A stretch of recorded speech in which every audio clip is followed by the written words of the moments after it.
Assalamualaikum warahmatullahi wabarakatuh.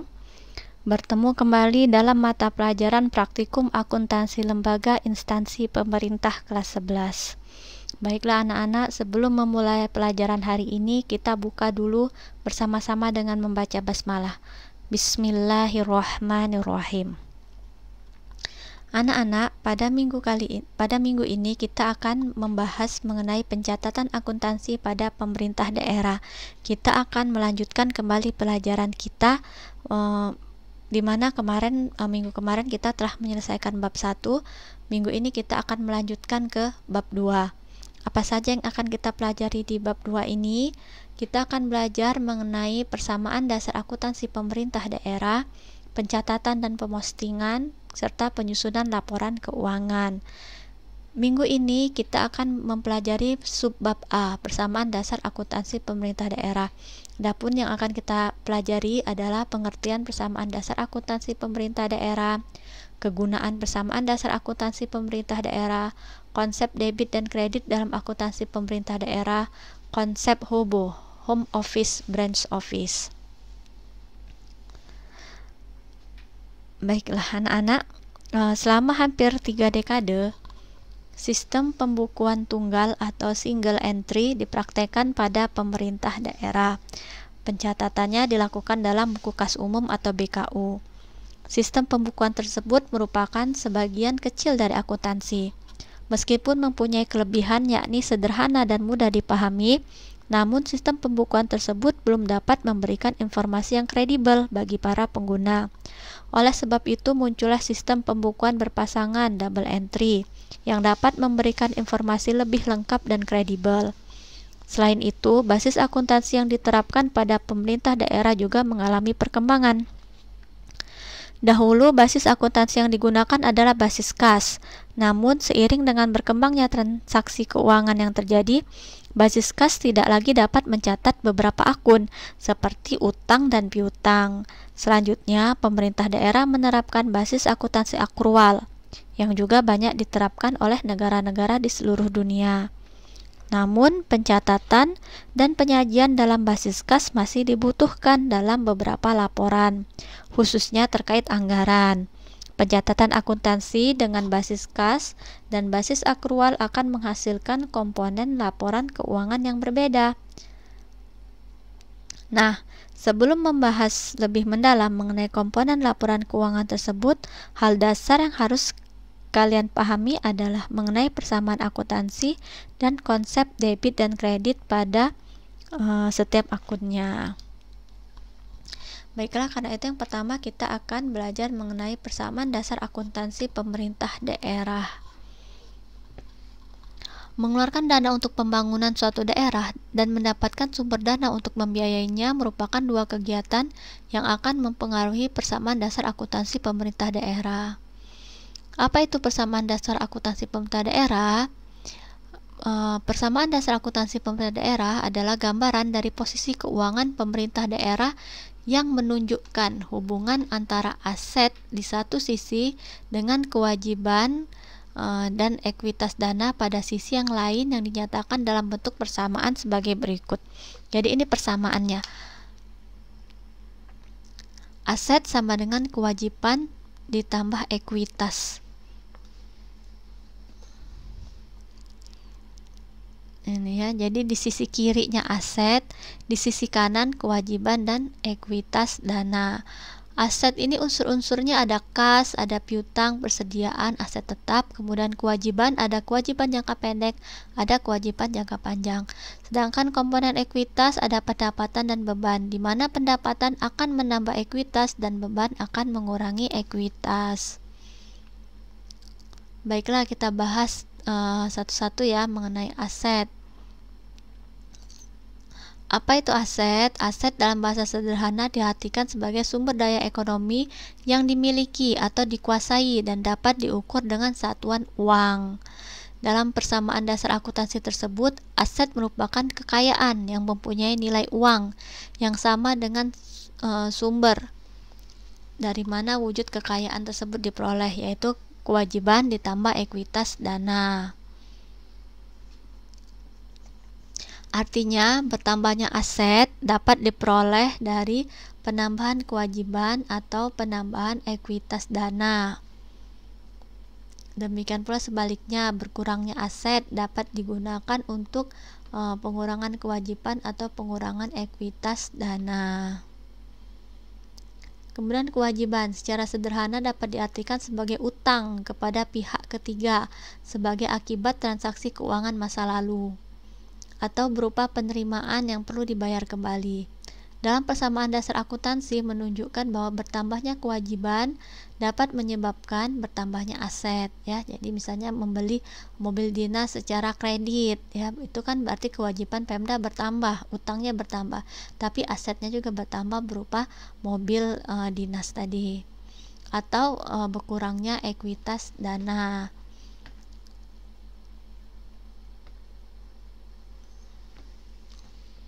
Demikian pula sebaliknya, berkurangnya kewajiban dapat menyebabkan berkurangnya aset atau bertambahnya ekuitas dana.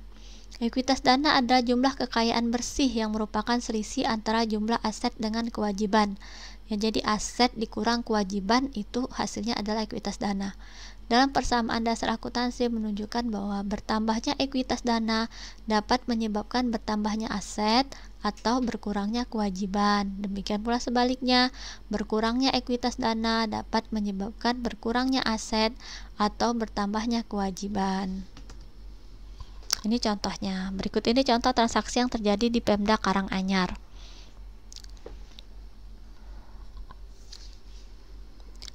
Pada awal tahun 2009, Pemda Karanganyar memiliki aset 300 juta dan memiliki kewajiban 1 juta.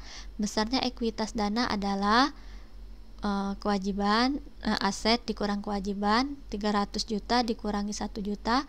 Jadi ekuitas dananya 299 juta. Pada awal tahun, berarti ini adalah saldo, ya. Keterangannya saldo awal, ya. Kita taruh di sini aset, ya.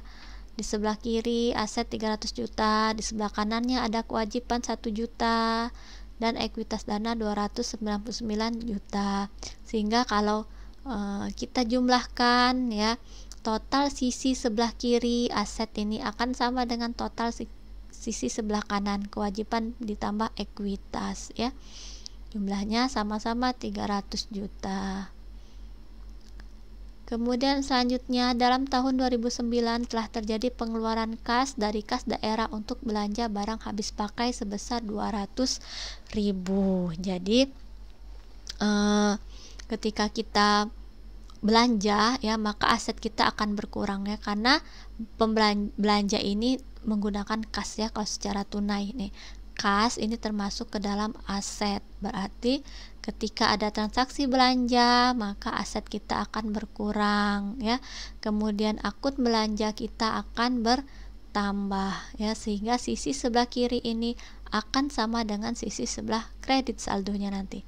Untuk membuktikannya kita saldokan saja asetnya. Jadi tadi awalnya saldo awal 300 juta, berkurang 200 juta, ini tanda kurung, sehingga saldonya aset sekarang menjadi 299.800.000. Belanjanya 200.000, ini kalau di total jadi 300 juta, ya. Kemudian di sisi kanan kewajiban 1 juta karena tidak ada transaksi, ya. Kita turunkan 1 jutanya. Ekuitas dananya juga 299 juta, sehingga kalau kita totalkan ini jumlahnya 300. Jadi di sisi kiri 300, sisi kanan 300. Jadi balance. Selanjutnya, dalam tahun anggaran 2009, Pemda menerima pendapatan pajak daerah sebesar 40 juta. Ya, pendapatan akan menambah aset, ya. Aset berupa kas. Kas di sebelah aset, ya, merupakan komponen aset, sehingga 40 juta akan menambah aset, ya, taruh di sini. Kemudian pendapatannya juga bertambah di sisi kiri, ya, di sisi kanan, maaf. 40 juta karena pendapatan ini merupakan komponen ekuitas, ya. Pendapatan akan menambah ekuitas. Nah, kemudian kita saldokan lagi, ya. 299.800.000 ditambah 40 juta, 339.800.000. Kalau kita jumlahkan sisi kiri ini akan sama dengan sisi kanan saldonya, ya. Nah, ini persamaan dasar akuntansi. Kemudian kegunaannya, apa kegunaan persamaan dasar akuntansi pemerintah daerah ya? Persamaan dasar akuntansi ini berguna untuk neraca dan laporan realisasi anggaran. Seperti kita ketahui ya, unsur neraca itu adalah aset ya, kewajiban dan ekuitas dana, di mana aset sama dengan kewajiban ditambah ekuitas dana, sehingga persamaan dasar akuntansi tadi dia nanti akan berguna untuk membuat laporan neraca. Kemudian persamaan akuntansi untuk laporan realisasi anggaran. Ya, persamaan struktur APBD menunjukkan hubungan antara pendapatan daerah dan belanja daerah di satu sisi, dan pembiayaan berupa penerimaan daerah serta pembiayaan berupa pengeluaran daerah di sisi lain ya. Kita lihat di sini contohnya, P itu pendapatan, B itu belanja. Pendapatan dikurang belanja itu hasilnya bisa surplus, bisa juga defisit ya. Ketika pendapatan lebih besar daripada belanja, maka itu nanti hasilnya akan surplus ya. Tetapi ketika pendapatan lebih kecil daripada belanja, artinya lebih besar belanjanya dari pendapatan, maka namanya defisit ya.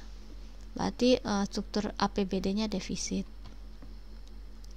Itu. Selanjutnya konsep debit kredit dalam akuntansi pemerintah daerah. Pada sistem pembukuan berpasangan, pencatatan atas suatu kejadian transaksi dilakukan dengan mendebit atau mengkredit akun tertentu sehingga jumlahnya seimbang. Istilah debit dan kredit dalam akuntansi menunjukkan sisi sebelah kiri dan kanan. Nah, ini ikhtisar debit kreditnya ya, dan saldo normal untuk akun-akun dalam entitas pemerintah. Ini ada akun aset, akun kewajiban, ekuitas, pendapatan LO, beban, perubahan sal, pendapatan LRA, penerimaan pembiayaan, belanja, transfer, pengeluaran pembiayaan, estimasi pendapatan, estimasi penerimaan pembiayaan, apropriasi pengeluaran pembiayaan. Ini saldo normalnya.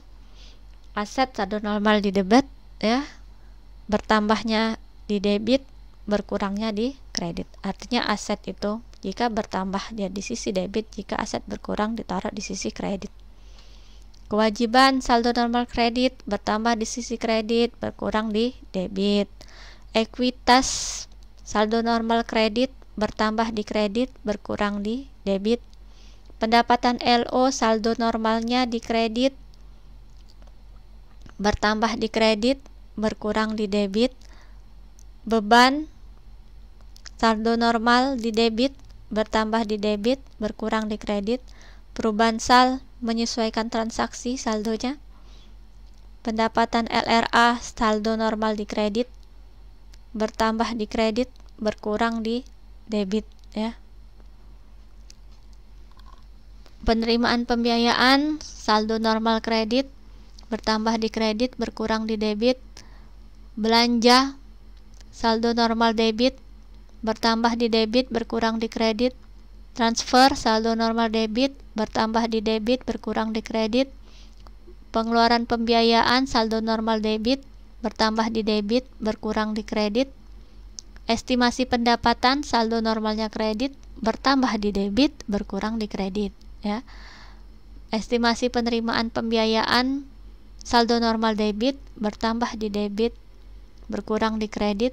Apropriasi pengeluaran pembiayaan saldo normalnya di kredit, bertambah di kredit, berkurang di debit. Estimasi perubahan sal menyesuaikan transaksi. Nah, ini aturan debit kredit dalam akuntansi pemerintah daerah.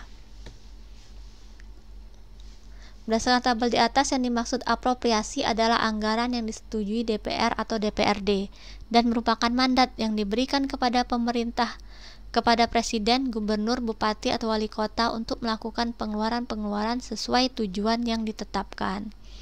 Sementara itu, perubahan sal merupakan akun lawan yang digunakan untuk mencatat realisasi penambahan pendapatan, LRA, belanja, pembiayaan penerimaan, dan pembiayaan pengeluaran.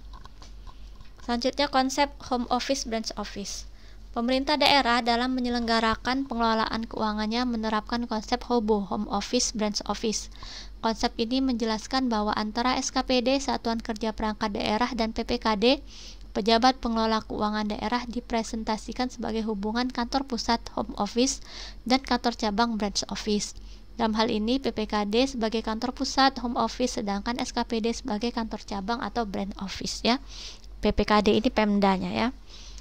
Sedangkan SKPD ini dinas-dinas yang ada di bawah Pemda.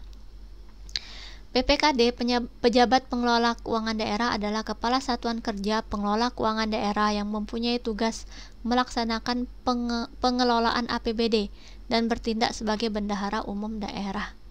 SKPD Satuan Kerja Perangkat Daerah adalah perangkat daerah pada pemerintah daerah yang berfungsi sebagai pusat pertanggungjawaban pembangunan daerah dengan dipimpin oleh Kepala Satuan Kerja selaku pengguna anggaran atau pengguna barang.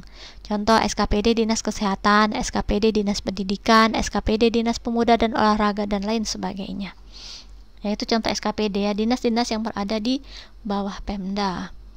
Struktur hubungan HOBO ini lebih tepat untuk menggambarkan hubungan transaksi antara PPKD dan SKPD dengan beberapa alasan yang mendasarinya, yakni PPKD dan SKPD bukan entitas yang masing-masing berdiri sendiri, melainkan PPKD dan SKPD ini merupakan satu kesatuan. Antara PPKD dan SKPD tidak terjadi transfer income dalam pengertian profit. SKPD dimiliki oleh pemerintah daerah ya, itu hubungannya. Selanjutnya kode rekening pada akuntansi pemerintah daerah. Kode rekening adalah daftar kodifikasi dan klasifikasi terkait transaksi keuangan yang disusun secara sistematis sebagai pedoman pelaksanaan anggaran dan pedoman keuangan pemerintah daerah. Terdapat aturan baku mengenai penggunaan kode rekening ini dalam pencatatan akuntansi pemerintah daerah. Salah satunya adalah Permendagri nomor 64 tahun 2013 tentang penerapan standar akuntansi pemerintah berbasis akrual pada pemerintah daerah. Jadi kode akun ya atau kode rekening pada Pemda itu sama ya, antara Pemda yang satu dengan Pemda yang lain di seluruh Indonesia itu sama karena mengikuti aturan yang sudah ditetapkan oleh Permendagri ya. Peraturan menteri tersebut menjadi pedoman bagi pemerintah daerah dalam rangka menerapkan SAP berbasis akrual standar akuntansi pemerintah SAP. Selain mengatur tentang kebijakan akuntansi pemerintah daerah dan SAPD, sistem akuntansi pemerintah daerah, peraturan ini juga mengatur mengenai BAS, Bagan Akun Standar. BAS merupakan pedoman bagi pemerintah daerah dalam melakukan kodifikasi akun yang menggambarkan struktur laporan keuangan secara lengkap. Ya, jadi ini contoh BAS ya, Ibu contohkan.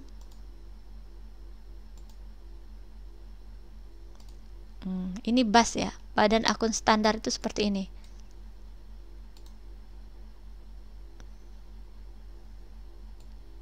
Nih, Badan Akun Standar pemerintah daerah.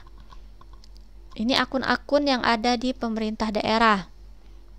Aset ya, terdiri dari aset lancar. Aset lancar ini terdiri dari kas dan setara kas ya. Ini akunnya. Ini kode akunnya. Nih.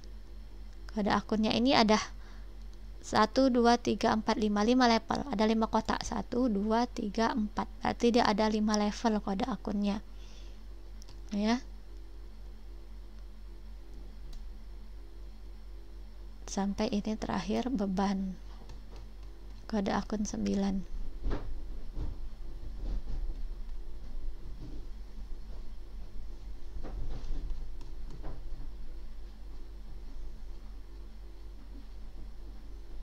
Yang terakhir 9 beban. Nah, inilah BAS itu ya, Badan Akun Standar itu ini.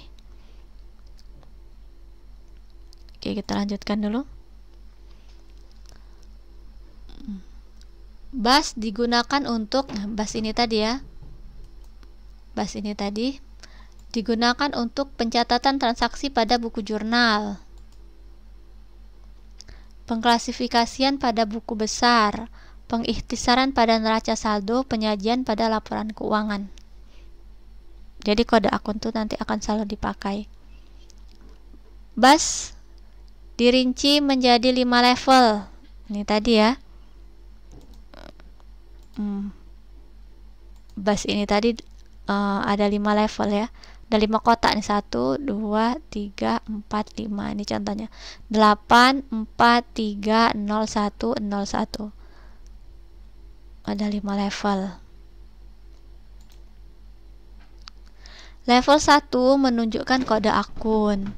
Level 2 menunjukkan kode kelompok. Jadi ini level 1 nih, 1 ini menunjukkan kode akunnya. Level 3 kode jenis, level 4 kode objek, level 5 kode rincian objek. Kode akun ini terdiri dari 9 ya, 1 sampai 9. Kode 1 ini artinya aset. Kode 2 kewajiban. Kode 3 menunjukkan ekuitas. Kode 4 menunjukkan pendapatan LRA. Kode 5 menunjukkan belanja. Kode 6 menunjukkan transfer. Kode 7 menunjukkan pembiayaan. Kode 8 menunjukkan pendapatan LO. Dan kode 9 menunjukkan beban. Tadi Ibu buka lagi basnya ya. Nih, ini kode 8. Nih kode 8. Kode 8 ini menunjukkan pendapatan ya, pendapatan LO. Kode 8 nih ada pendapatan denda dan sebagainya. Jadi kode yang awalannya 8 ini berarti pendapatan. Kemudian kalau dia 9, nih 9 ini beban, menunjukkan beban. 9 ini kode beban ya. Nah ini bas tadi. Agar kamu lebih memahaminya, simaklah contoh berikut ini. Oke, ini ada contoh ya. Ada kode akun dan uraian akunnya. Ini 1 ya, aset 13 aset tetap, 131 tanah, 13101 tanah perkampungan, 1310101 tanah kampung, 1310102 tanah emplasement, 1310103 tanah kuburan. Nah, level 1 ini menunjukkan kode akun ya. Kode akunnya berarti aset 1. Level 2 ini 3 menunjukkan kelompok. Berarti 3 ini termasuk kelompok aset tetap. Kemudian level 3 ini menunjukkan jenisnya. Aset tetap berupa jenisnya tanah ya. Kemudian level 4 objeknya tanah perkampungan contohnya. Kemudian kode 5 rincian objek ya. Jadi tanah perkampungan ini terdiri dari 01 tanah kampung, 02 tanah emplasement, 03 tanah kuburan. Peraturan bagan akun standar pada akuntansi pemerintah daerah termuat dalam lampiran 3 Permendagri nomor 64 tahun 2013 ya. Lampiran 3. Ini lampiran 3 Peraturan Menteri Dalam Negeri Republik Indonesia nomor 64 tahun 2013.